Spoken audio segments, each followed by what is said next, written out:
Drama निगार खलीलुर रहमान कमर को honey trap करने के केस में यहाँ पेशरफ्त हुई है। हनी ट्रैप करने वाली खातून और साथियों की खुफिया कैमरे लगाने की वीडियो सामने आ गई है। इस पर हम बात करते हैं डॉन न्यूज़ के रिपोर्टर वसीम रियाज से। वसीम, बताइएगा इस फुटेज में, इस वीडियो में क्या कुछ देखा जा सकता है?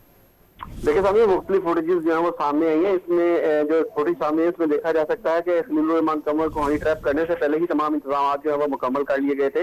ड्रामा निगार को कॉल करने से पहले कैमरा नस्ब किया गया और मनसूबाबंदी की गई। खलीलुर रहमान कमर हनी ट्रैप करने वाली खातून साथी के हमरा कैमरा लगाने की वीडियो जो है वो सामने आई है। सोफा सीट के सामने कैमरा नस्ब करके मुलजिम खातून और साथी जो है पोजीशन चेक करते हुए नजर आते हैं। मुलजिमान खिड़की, दीवार और पर्दों और दरवाजों के करीब कैमरा नस्ब करने की मनसूबाबंदी करते हुए भी फुटेज में नजर आते हैं। खलीलुर रहमान कमर के पहुंचने पर से पहले ही कैमरा रिकॉर्डिंग पर जो है वो रखा गया था।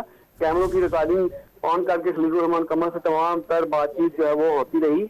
हनी ट्रैप गैंग ने घर के मुख्तलिफ मुकामात पर कैमरे जो है वो नस्ब कर रखे थे और खलीलुर रहमान कमर की प्लानिंग के मुताबिक सोफे पर बिठाया गया। हनी ट्रैप की मुख्तलिफ वीडियो सामने आई हैं। वसीम रियाज ने बहुत मुफस्सिल हमें अपडेट किया, आपका बहुत शुक्रिया।